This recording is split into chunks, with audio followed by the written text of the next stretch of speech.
Në emër të grupit parlamentar. Deputet Kuvendit të Republikës Kosovës u bën tashmë 1 muaj që kur bordi ndërmarrjes publike pastrimit, ndërmarrje publike në komunën e Prishtinës, e ka shkarkuar Fehim Salihun nga pozita e kryeshefit ekzekutiv të saj. Dhe ky vazhdon të qëndroj dhunshëm në këtë post.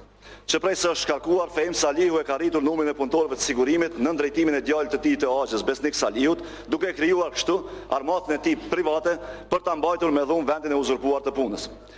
Ai i kërcënon punëtorët që të mos e pranojnë vendimin e bordit. Ai vazhdon të nënshkruaj kontrata në emër të ndërmarrjes sikur të kishte qenë kjo një pronë private e tij.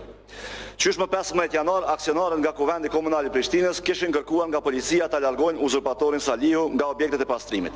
Edhe sot e kësaj dite policia nuk ka vepruar. Përgjigjja e tyre ishte e thjeshtë. Ata kishin thënë që u kanë thënë shefat që të mos e zbatojnë vendimin. E shefi i shefave të këtyre policëve është natyrisht Skënder Hyseni.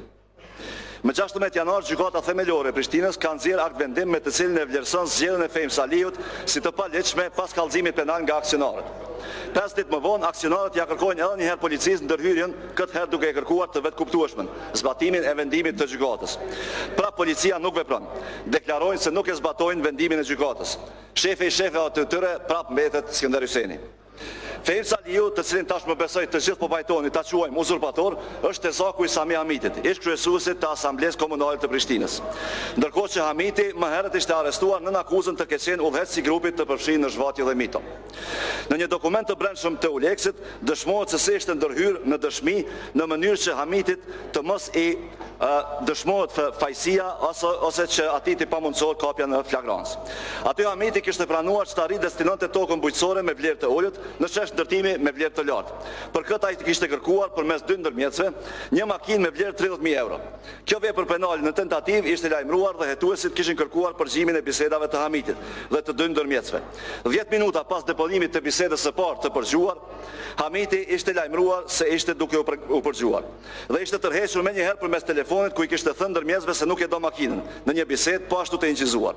Kur hetuesit e kishin kërkuar regjistrin e thirrjeve telefonike në valën 900, kjo bisedë telefonike mungonte. Ishte ndërhyrë edhe këtu. Kjo e dëshmon që ky grup ka lidhje në Euleks dhe PTK mes tjerash ose thënë më mirë SPAKU. E pra deputet Kuvendit të Republikës Kosovës, a nuk është ky krim dhe a nuk është ky organizim? Krimi organizuar i futull thellë në institucione dhe ndërmarrje publike. Nën udhëheqjen e Sami Hamitit të LDK-s e ndihmuar nga klani i PDK-s. Dhe e tërë kjo nën patronatin e Isa Mustafës, i cili tash si kryeministër do të na raportoj këtu për nënshkrimin e marrëveshjes për drejtësi me fuqiçin e sheshetit të Serbisë. Ju falenderoj.